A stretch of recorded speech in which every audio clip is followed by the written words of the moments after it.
everyone, and welcome back to No Cap Space. Tyler and Andrew holding it down here for you. It's WNBA season. Like we're officially. There's gonna be plenty of transfer stuff going on and everything, but like the WNBA draft really kind of marks that turning point. You turning the page, turning the page into the next chapter of the calendar year for the women's basketball season, and we're here to break it down. Winners, losers, surprises, steals, all of that, all you can think of here for the WNBA draft. Andrew, I know you had dropped your article on NoCapSpaceWBB.com, link in the description below, with your steals, your sellers, your surprises, like all the different types of things in the draft. So we're gonna go round by round, and we'll talk team by team as well, but we'll start round by round. And I want to start off with one of your surprises, or excuse me, one of your steals from this draft, and that is Anissa Morrow to Connecticut. And I want to start here because I absolutely adore this pick for Connecticut, and a lot of what you wrote is kind of in that same vein. So again, you can find the full article in the description below. We're going to touch on some of the stuff, but not all of it. So make sure you go to the website to get the full kind of context of everything. But give me this rundown with Anissa specifically, because I know this is someone that you kind of have a little bit more background on than most potentially. So a couple of things before we do. So the first thing is head over to NoCapSpaceWBB.com because Rashard Hall is also going to give the scouts perspective and team fits perspective. That's for the ball knowers tier. It's $10 a month or $100 a year, which is $8 a month. And you can do a free trial of 7 days. And here's the thing, folks. I don't try to put the hard sell on very often. But right now, we are at 94 paid subscribers. If we get to 100 paid subscribers, you will finally get Shawnee's origin of Sabrina Ionescu hate. There is an article in our drafts called The Origin It's been of there for months. Mamba. For months. It's been there. And we're going to load it out when we hit 100 paid subscribers. We're at 94. So if you want more of Shawnee and the genesis of one of the greatest generational runs of ethical hate, hit NoCapSpaceWBB.com. And also, if you just want to have it for free, it makes life easier. You don't have to go search for us or go search for a link. All of our stories just go right to your email inbox. Anyway, first round here. So let's go. On NoCapSpaceWBB.com, I love the Anissa Morrow pick, mostly because it's a culture fit beyond a really great player. This is BPA, first of all. Like, this is best player available. Yeah. 7 down on the board. Anissa Morrow is better than anybody else here. So first and foremost, like, it's just Connecticut making the right pick of the best player that is still here. Second of all, everything that I've heard from my European contacts about Rachid Meziane, who is the new head coach of the Connecticut Sun, former Belgian national team head coach, former Villeneuve head coach in LFB, which is the highest league for French women's basketball. He is an effort and energy guy. Like, that is his thing. He is intense. He's passionate. And if you've been doing Kim Mulkey, coaching for the last couple of years, passionate and intense, and someone telling you to get in somebody's ass a little bit is exactly what you're used to. And I also think that you are trying to reset the table in Connecticut just from a cultural standpoint, right? Like, this is a great spiritual successor to Alyssa Thomas in a lot of ways, because I think Anissa is and contains a lot of Alyssa Thomas's skill sets, but is a better shooter. I also kind of think Nice is a lot like Angel Reese in the effort and the workload and the motor that she has, but a little bit more of a refined offensive game and a little bit lesser of a rebounder just because Angel's a little taller and has that length. But if you are trying to build out a team based on the work, Anissa Morrow is the pick. And she's just everything you hear about her, great locker room presence. Like, Kim Mulkey literally loves this kid. And like, Kim talks very highly of players that she loves. And I think one of Kim's pitfalls a little bit can sometimes be, if you're her favorite, like, she will die for you. If you're not, like, she doesn't care what happens to you. But Anissa Morrow is very clearly one of those people that's Kim Mulkey's favorites and has been for a couple of years now. And I think that stuff matters. I think effort and workload and energy matters. And that's the type of player that's going to come in and in a locker room when there's a lot of discourse about, like, you're in basketball purgatory being in Connecticut, she strikes me as the type of person that's going to come in and be like, don't care where I am, I'm going to play. And that's why I love the pick so much. Also, I know people like Boston. I know that it's not a very sexy market, Connecticut, just in terms of being somebody that is, if you want like big endorsements or big city life, you're not going to get that.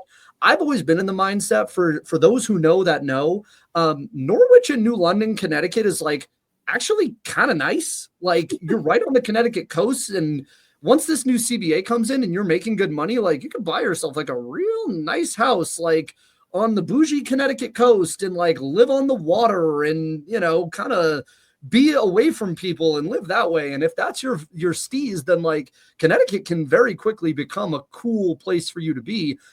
Just under the old CBA, much like a place like New York, like you can't really afford to live there. So you have to live in like team housing in Uncasville or something. But once you start making $1 million contracts or even $500,000 contracts for these players, you can get a real nice house in Westport, Connecticut. Like I'm gonna just say that straight up. So Anissa is great for stabilizing out this team. I think it's a perfect match for the coach, great cultural fit. And it signals to me that while Connecticut is rebuilding, there is a plan. Because you look at both of those players, Anissa Morrow and Sanaya Rivers, I think they are the types of players that are just workhorse players. And there is a very clear cultural fit that they were looking for in this draft. I think it's a steal. Yeah, no, I like those picks a lot, honestly. Again, it feels like hardworking, like versatile players that you can, if next year you have the ability to draft X player, it feels like no matter what that player is, Anissa and Sanaya can fit around them in some way, shape, or form, which I think is important to maintain that level of flexibility as Connecticut kind of enters into this first year of this rebuild, reload, whatever you kind of want to deem it as. I think for me, two of the more interesting picks, just in general of this draft, really kind of the guards, honestly. After Sonia, right? We knew Paige and we knew Sonia were going to be in the lottery. Like we all felt pretty confident in that. But pretty much from like the Valkyries down, all the guards, I feel like all were kind of generally unexpected landing spots for me. Like not where I really had anticipated. I will say Sarah Ashley Barker to the Sparks, Reagan Pebley, the GM, was in Norman for the Alabama Oklahoma game. Found out why. That makes sense now. But I want to focus on two in particular. And I know one of these was also featured in your article, maybe both of them actually. Georgia Amore and Haley Van Lith are two guards that I am just in general very intrigued by. I think the Mystics to me were the team I was most excited to see what they did because they banked so heavily on this draft and being at the top of this draft in particular, even with the drafts coming on. I'm sure they'll be near the top of those, frankly, as well. But as of right now, you went and got 3 of the top 6 picks in this draft. And I think Sonia was a given, relatively, Kiki, not a given in the sense of who they already have. You have Aaliyah Edwards, you have Shakira Austin. So, like, it's kind of in that same vein. So, like, maybe you pivot around that. But Georgia Amore at 6, I know I had heard a while back, even before some of these trades had happened, of kind of some late first round projections was what I had kind of gotten a hint of for Georgia Amore. But going at 6 is an interesting one to me. And I think it's kind of a similar dialogue, honestly, from the ACC to the SEC and how that transition went. And obviously she still produced, and did enough to get drafted at number 6. But it's kind of that same dialogue of, okay, you're now leveling up again with the physicality, with the size, with the athleticism. And Georgia Amore, obviously, not the tallest guard by any means. In a draft that has a lot of tall guards, I might add, and is an interesting shift. But we'll start with Georgia and then we'll get to Haley. But like for you, like this Mystics, like even if we want to kind of just talk about the Mystics in general, these top 3 picks as they go so heavily in this 25 class, what were your takeaways from it? I loved the first 2 picks. I didn't love the third. I think that's where Sonia, I think, was an obvious pick. whether at 3 or 4. Like, I think it was clear that she was going to go to Washington. I think it's a good place for her. She's another one that's just like head down worker, not a big spotlight person. She's right on the I-95 corridor. She's from Scarsdale. She's not from Eastchester, Ryan Rucco, and Holly Rowe. And I will not hear this. Yes. Oh, she grew up on the border. She grew up on Lee Avenue. That's a Scarsdale P.O. box. She grew up around the street from Scarsdale Pizza Station. She did her hoops at IHM, Immaculate Heart of Mary Church, where your boy did his CCD. We're claiming her for Scarsdale. Sorry, not sorry. Eastchester, you can wait for another one. I'm sure someone else is coming around soon. But Scarsdale's got our girl Sonia. So I'm just going to say that right now. So I love this pick for the Mystics. Position of need. Best player in the draft in that respective position. Like is that combo shooting guard. Kiki's BPA again. Like you mentioned, there's a bit of a logjam up there up front, but I also think Kiki's going to be a lot better in the WNBA than people think. I agree. I'm with you. How can I say this without giving a lot away? I think that when you have a singular star and you build around a singular star at the college level, you run the risk of taking otherwise great players and consigning them to smaller roles. And whether that is the decision of the coach, whether that is something that has been agreed upon prior, whether that is the desire of people in the orbit of the superstar, that kind of thing can happen.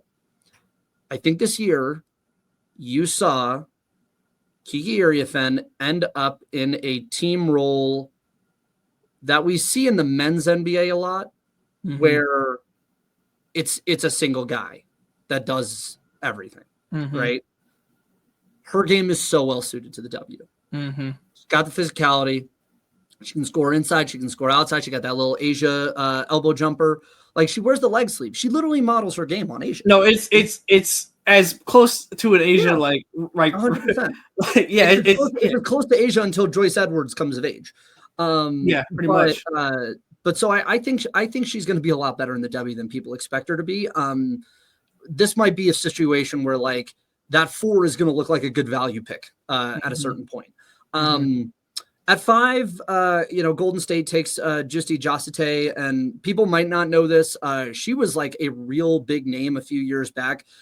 She's the youngest player to ever play in Eurobasket. She was 14. She made a Lithuanian senior team debut at 13, and then kind of went off the radar for a little bit. There were questions about eligibility for her, about whether or not she was going to either enter this draft or be eligible to play, which is why I think a lot of people were surprised to see her at 5.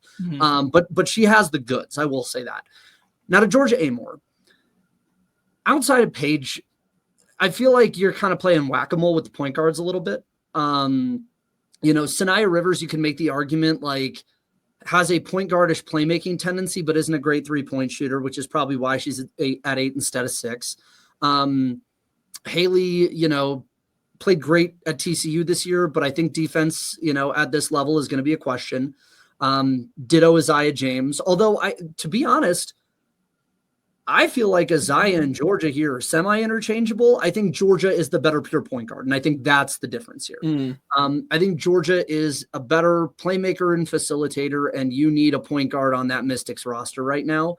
So that felt like need and what they felt was best for them. My only question, though, and I can't knock the size too much because, Enrique's 5'8". Courtney Williams is like 5'7", 5'8". Like, you can be 5'6", 5'7", the way Georgia is and succeed in this league. But I think she had a little bit of an issue throughout her college career facing bigger, longer, more athletic guards. And it wouldn't surprise me. You see it in the W a lot. In our group chat, we call it the 4-year leap. Ty Harris, Sophie Cunningham, Sabrina Ionescu, Kelsey Plum, Jackie Young. Around year 3, year 4, is where guards tend to make that leap in the W. But unless you're one of the great ones, like Caitlin Clark, there is an adjustment period that you are going to have to get used to and change your game to get ready for the regularity of WNBA level length and defenders and physicality, for that matter, every single night. Georgia feels like she's going to be one of those players that might have that adjustment period. But at 6, I think it's okay for you to have that adjustment period because the league is still not super deep that, to be a 6th pick in the draft is not a affirmation that you are an immediate star. I think that's still reserved for the top 4. And we saw it even last year too, right? Like 7, 8, 9 draft picks toward the end of the first round either were like decent rotational players or some might not have made a roster even. But, your top 4, top 5 were Rakia and Brink. And, I guess Angel is the only outlier there because she went a little later in the first. But it's a risk. But I think I like what the Mystics did in this draft. I think Olivia Miles messed up a lot for them. And I think the Storm went BPA in a move that we were saying before we came on. The way this might be like the Funhouse mirror version of like the 1984 men's NBA draft, where like Akeem Olajuwon goes first and then Michael Jordan goes third. This might be a scenario, and I genuinely believe this is possible, where Malanga might end up being like the Michael Jordan in that scenario, and Paige might be like the Akeem, where like Dominique could be the best player the game has ever seen. And I genuinely mean this, like limitless ceiling out of this kid. But Paige could also be a perennial all WNBA player, where it's like 15 years from now, if those players hit their ceilings in the WNBA, you're not looking at Dallas being like, you're an idiot for passing on Dominique Malanga. You're looking at Dallas being like, you know what? In hindsight, fair pick. But the other one just ended up being the best. It's possible. And that's like the Rockets deal where it's like, you didn't draft Jordan, but like Hakeem Olajuwon is still like, won you championships. He's Still, won titles, he's still a Hall of Famer. Like he's still like, it's not a bad consolation prize. I feel like that's what the 1-2 is going to be. But as it pertains to Amor, I think Olivia Miles stepping back into the college game really altered the point guard trajectory in this first round. Because I mean, if you think like if the Valkyries are set on their player, which it seemed like they kind of were, like frankly, I don't know if that was going to change depending on who else was there. It completely matches their frame of mind with the overseas players. It completely adds up with everything that they have done so far. So if you're looking at the Mystics going Sonia, Kiki, Olivia, right? Like if Seattle goes number 2, like with Dominique at number 2, I mean that makes a whole lot more sense, frankly. Like that adds up. Before we go on to the next round, quickly, I want to talk about Haley Van Lith. Yes, I think that this is an interesting one. Obviously, Angel and HVL back together, just from a storyline perspective, unbelievable meme potential. Incredible. I'm so excited. I love that so incredibly much. Haley Van Lith was talking about on the press conference that you can see here on the No Cap Space page, that the entire time, even after LSU and everything, that they stay connected. They respected each other's dog, like is like kind of how she was putting it. And from that perspective, I absolutely love it. However, I don't know from a point guard perspective for the Chicago Sky, like what you wanted to get. I don't know if this is exactly the fit. And there's one player in particular in my head where I'm like, I don't know why you didn't go there. And I think it's because she's the steal of the draft. And we'll talk about her later in this. But for you, this Haley Van Lith fit, again, I know you wrote about it in your article on nocastspacewb.com. But just quick hits, and we'll move on to the second round. But just quickly, the ISO on HVL to Chicago.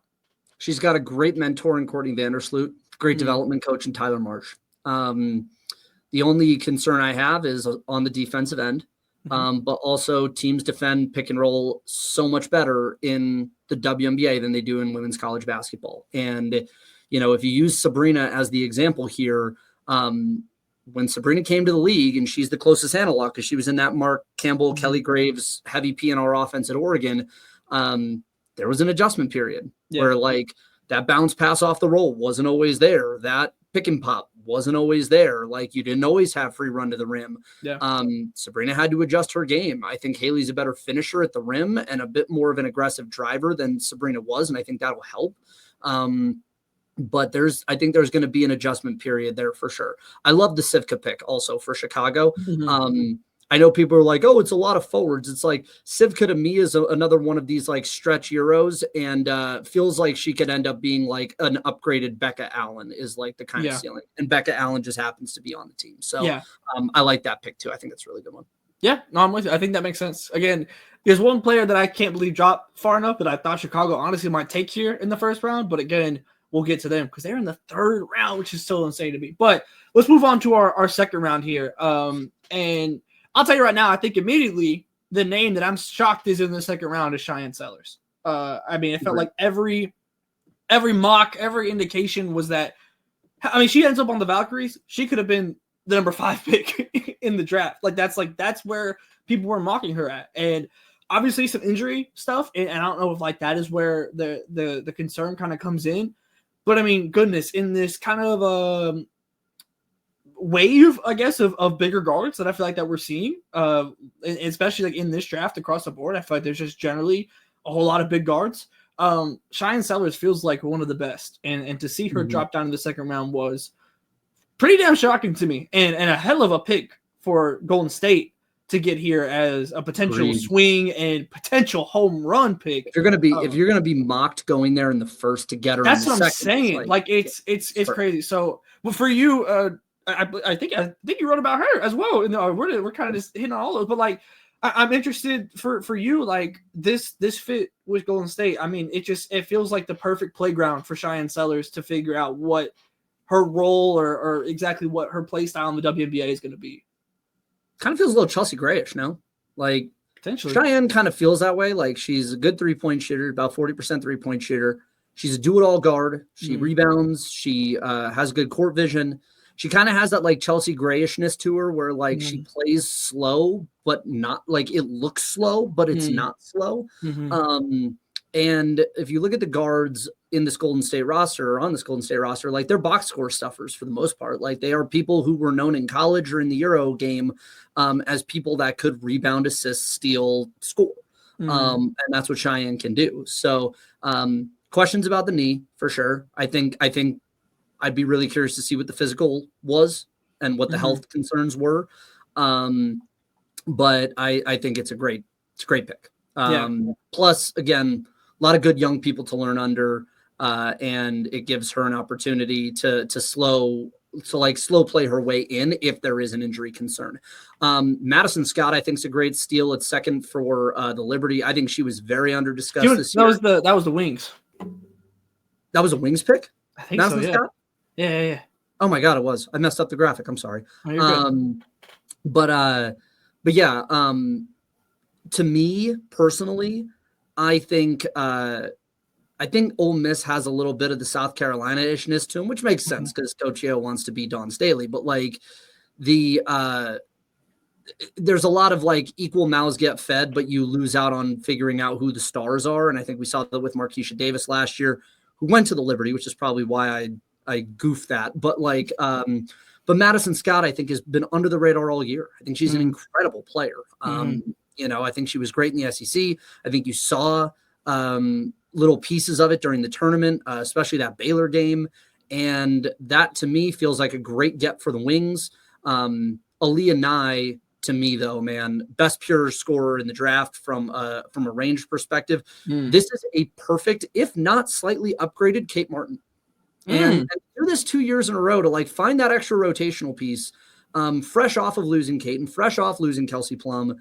To me, I think that's a great find for the Aces. And I know a lot of people are unfamiliar with the game, but you'll become accustomed to it. Girls shoots 45% from three. And that Alabama team, you saw it with Sarah Ashley Barker. They get out in transition. They run. They're fun. They were a couple of shots away from playing South Carolina in the Sweet 16. So shouts to Christy Curry, man. This is what a great draft. What a great selling point for Alabama women's basketball. Now just get the fans in the seats and you're cooking. Yeah. What do you make of the South Carolina second rounders? Well, I Bree Hall makes sense. I mean, you need wing defender. Agreed. That just makes sense to me, frankly. Not even to oversimplify it, but that just makes sense with what Indiana feels like they need. Potentially more from a guard as well, as opposed to you have a lot of forward, like a DeWanna Bonner could get out there and defend on the perimeter, right? But Bree Hall is more kind of like that guard. I feel like that can go out and do that. And Sophie is not a bad defender by any means, but I don't know if she's exactly a lockdown defender. Bree Hall has the potential to be. Bree's an elite defender. That's what I was like. So the potential of Bree Hall as a defender is very easy to quantify why making that pick. Tina Paopao, I mean, look, one of the best shooters in the draft. You get a good point guard, which I think they have Jordan Canada right now in Atlanta. Alicia Gray. From a point guard perspective, do they have? Well, yeah, I guess like they've run Alicia out at the so like it's kind of another ball handler ish, even though Pau like wasn't a full-time ball handler by any means either at South Carolina. Yeah. But just another player that can have the capability of doing that. And again, I mean, Atlanta's gonna be shooting some threes, right? And I guess Haley Jones. That's who they've been running. But like again, they don't really have outside of Canada. There's not really a true point by any means. And I don't even know if I'd really consider Pau that. But from a three-point shooting perspective, certainly fits with what they're trying to do. Additional floor spacing since you go and sign two bigs for whatever reason. So it makes sense to me in that sense. I'll tell you the pick in this draft in the second round that I love is Timpson from Florida State, Michaela Timpson, yeah. Because to me, it might not be this year, just because of how forward heavy they are, but when DB goes, when Natasha Howard goes, Timpson feels like the exact player that is that archetype of player that can run the floor, can space, can defend, like you name it. Like literally the exact archetype, and it's been kind of DB and Natasha Howard as like that style of player that like in the role, like you could say like a Stewie's also that archetype, but more in like the superstar role. Whereas Natasha Howard and DB have always kind of been the second or third option. Timpson to me feels like the potential under their tutelage to grow into like the perfect four next to Aaliyah Boston long term. She also strikes me as like a four to run the floor, like a Temi replacement. Exactly. I feel like to me it is the perfect blend of what you want with a four. Honestly, next to both Caitlin and to AB. Like I really couldn't love that pick more. And again, it might not be something that comes together here in year one, honestly. But if they can just keep her on roster, and maybe it's next year, maybe it's the year after even. Goodness, that feels fantastic. And even just providing maybe a little bit of, maybe not load management, but like DeWanna Bonner has been playing. You can spell minutes. Right. And I think that those 5 minutes a game you can potentially give, 5 to 10, genuinely can mean a lot in the long-term look of this season. So I absolutely adore that pick, honestly. So let me say on South Carolina, let me say this. I think that the guard development discussion can happen. I think we're there. And it's not to say I don't agree with the idea that like Dawn Staley doesn't develop guards. Dawn Staley can't develop guards. This is, an indicator that like there is a problem with how the system works in South Carolina. I'm not saying any of that. I think there's a lot of bad faith going around from people that just don't like South Carolina or just don't like Dawn Staley. However, I think we can also approach this in solely basketball terms and take that stuff out of the equation and come at it from good faith, from a place of this is what we are being shown here. I am wondering if this is a failure of us as like mock draft and draft nicks and scouts, or if this is indicative of something else in terms of like perception, how South Carolina's guards are being looked at now. Because there is a fair argument to be made that this actually isn't on South Carolina and that there isn't a narrative here. It's an issue of over projecting South Carolina's guards based on team success, right? Because, you put someone like Pau at pick 6 or 7 in your mock. Now, all of a sudden it looks shocking when she drops, right? So much of how we interpret this stuff comes from us, the media, and what we do and how we put these people on lists. In that same respect, there has not been a South Carolina guard drafted higher than 7th since 2020. And Kiki Herbert-Harrigan went 6th before Ty Harris that year. She's more of a guard, kind of like 2-3 in the W. But a true guard has not been picked above 7th since 2020. That is 5 years. That is an entire recruiting class now. Sanaya Rivers, who transferred out of South Carolina, goes before your senior guards. And so I think it is a tough question about whether or not we are over-projecting South Carolina's guards, or if there is a feeling that South Carolina's guards win you championships and might not project at the next level, which opens up a question about what the professional development track actually is at South Carolina. I don't put that on Dawn Staley, to be clear. Her job is to win titles at South Carolina. Like, if rubber meets road and it's like you can be the person that doesn't win trophies and puts a lot of people into the WNBA, or you can be the person that wins trophies, I know which one Dawn is taking. And I know which one South Carolina fans are taking, and I don't blame anybody for that. But it is interesting just to kind of watch a little bit of a pattern emerge here. These are players that make rosters, but what are their minutes once they get there? If the standard is you're taking on 5-star McDonald's All-Americans and they don't end up becoming consistent minute contributors, like, does that really match what they were projected to be when they left high school? And what say about what their growth was over the 3 or 4 years with your program? That, I think it is, we're not in the place where we can have the conversation in full yet. But I will say we are monitoring. Monitoring possible developments in what we are doing. Because I think it is also fair to say none of these players, none of the 3 that were picked were on like first-round draft boards at the start of the year. Maybe Pow toward the end, which again, misprojection on the draftnik part potentially. But it just feels as though a narrative is starting to build. And with Mylasia Fulwiley entering the transfer portal, whether or not you think that's a minutes issue, whether or not you think that's people in her ear giving her bad advice, whether or not you think that is, folks trying to cash in or tampering, it all really kind of, it all adds to something that you can start to use deductive reasoning for. And while Dawn Staley is incredible, it does not mean Dawn Staley is infallible. She can make mistakes. She can mismanage players.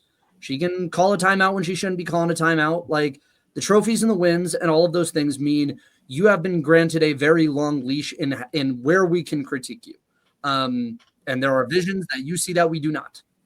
However, it doesn't mean that we can't critique you at all. The same way we critique Gino for the minutes of Paige and Azzi, when they were getting hurt because he was throwing them for 38 minutes, against Big East competition. The same way we could critique Tara Vanderveer for going 20 years between titles. The same way that we can critique Kim Mulkey for, not preparing players for the WNBA, which has been a critique of hers from players that used to be on her team. It is GOAT talks, but like, Dawn still shoulders a little bit of that. So I'm not fully there yet in the discussion of what is your actual guard development ceiling at South Carolina, but another year or two of this, and it might be time to answer the question. I really would have liked to have seen Raven Johnson in this draft, because I wonder, given Georgia Amore going at 6, I wonder if Raven is in that spot. Yeah, potentially. Yeah, so potentially. Let's move on to let's move on to the 3rd round, because I want to talk about Serena Sundell. I knew you wanted this. How is she a 3rd round pick? All right, we were talking earlier. Even like some of the other picks in here, Madison Carter and Jordan Hobbs. I think the Storm, the high, like, if you put every draft class at their highest ceiling, right, just like from like what they could be, I think without question it's Serena Sundell in Seattle with Dominique Malonga. Like, Serena Sundell, to me, if you told me she ends up being the best guard in this draft class behind Paige, and then it kind of however you determine Sonia, if it's more of a 3 or whatever, however, if she's up there, I would not be shocked at all. I thought that this could have been a place for Chicago. Again, this is when I was talking about Haley Van Lith. Like, nobody's more experienced at throwing post-entry passes than Serena Sundell, who has spent her entire college career throwing the ball to Ayoka Lee. And the defense, the playmaking is there. The 3-point shot is not like incredibly elite by any means, but that's where I factored in the Tyler Marsh, Jackie Young, let's develop this 3-point shot and make this shake. Because everything else about her as a guard is perfect to me. Like I don't have any qualms at all. Like I don't know if she's like kind of like the superstar guard or anything like that, like the super high scoring production. That's not what you're getting her for. But she is like the perfect support level guard, whether that be immediately off the bench or eventually in a starting role. She is tall, she's lengthy, she can defend, she can play make. I don't know if there's many other guards like from a archetype perspective that I would rather have next to my superstar player than Serena Sundell.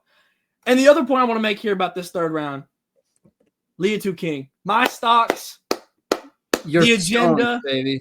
The agenda is here. I love it. Her going to the Sparks. You want to talk about being able to run the floor and whatnot? Not many power forwards doing that better than De'Arica Hamby. And just from a pure effort perspective, it's a roster that is makeable in that sense as well. Leah King, the agenda is here. Yes. I swapped this out because I forgot to put Aaronette Vonleh in there. At 6, oh no, you're good. You're good.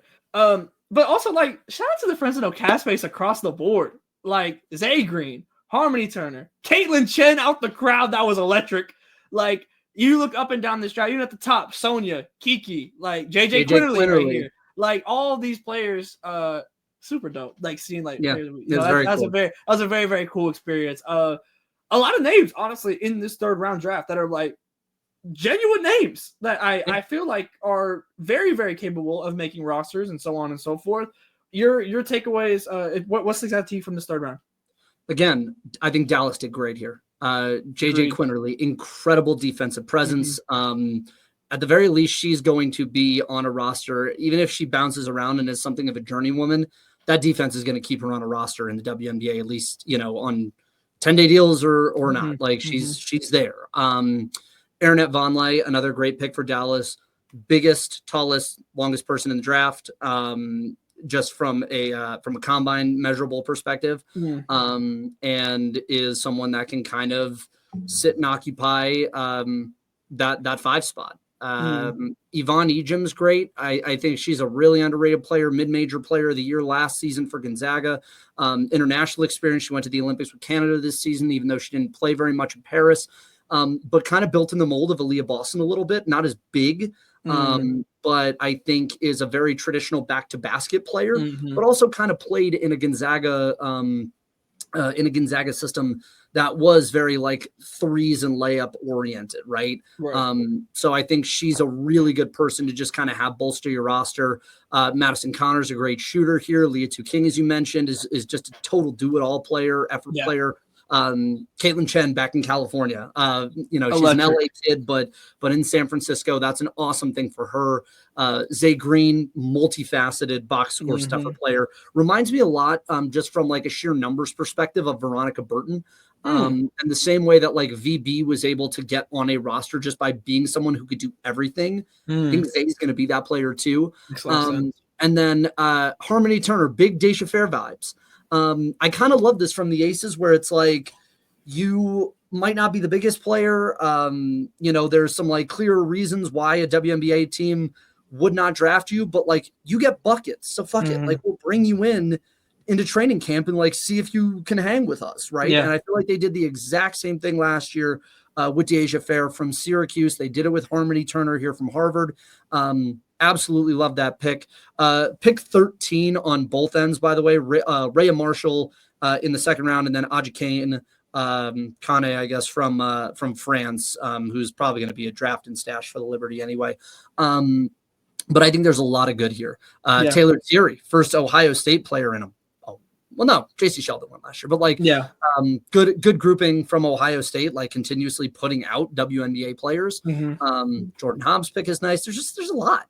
There's a lot of really good players in here. And I know we say this every year about the draft, but I think over time, what we're starting to see is the depth of the league is getting better. And what people are missing maybe is Cheryl Miller could play in this era, right? Like Clarissa Davis could play in this era. Ann Myers could play in this era. Like the best of the best will always be hoopers. You know what I mean? But I think the knock on women's basketball in a very fair way from those that come at it with a good intention, is that outside of that top 15, 20, the talent of the league does drop off. And what gets hard, I think, when we talk about how difficult it is to make this league at 144 or 156 players now, is there's a lot of like mid to good on like the bottom of rosters. Now what you're seeing is like there's not a lot of mid anymore. Like it's a lot of good at the bottom of these rosters. This is a very, very insane third round, to be quite honest. Like it's crazy. And like but last year was the same way. Like there were some picks in the third, like friend in no cap space, Jalen Sherrod, like undrafted, got on a roster, won a ring with the Liberty. Like there is, I think, there is so much more depth that is coming into women's basketball right now. And I think that's why the sport is on such a high trajectory and is becoming increasingly watchable. You know, it always has been, but I think to the casual, it's becoming more so because that drop off is not where it used to be, like at all, especially not in the W. I mean, these are all players that were stars in college. So this is a pretty cool thing. Great to see so many friends of No Cap Space, as you mentioned, and I'm sure we'll be bringing them on over the course of this year. You know, we've been doing a lot of stuff with the college kids. Now it's time to go up to the pros. So that piece of it's going to be great. Do we want to? I'm trying to think about how we can do this like on the fly. Is just a grade write out here. Let me think. I'm trying to see if I can do. I don't have any pens. We could even save it for ball at top. Little tease. Let's save it for ball at top. So we gave y'all the general rundown here, but ball at top, the weekly podcast on basketball, is on the way. So for the actual draft grades for each class, we did some kind of quick hits for across the rounds and everything. But for some draft grades, you got to be tapped in. So make sure you're subscribed here on the YouTube. Make sure you're subscribed to the website, nocapspacewb.com. That's completely free. The podcast is completely free. And we're about to really we kind of slid up on the podcast because we were live every single night for March Madness, you know what I'm saying, every single night. But for the W season, we're back. We're getting it rolling. Transfer portal stuff's going down. Obviously, the draft stuff's going down. And in a blink of an eye, the entire WNBA season is going to be here. So make sure you're tapped in across the board, every platform, all in the description below. And, of course, our friends at Home Field. Go find your team. You got a new player that's just drafted to your team? Go support them. Go show up at some college merch or something. We'll figure it out because it's all great. But until then, we'll see y'all next time.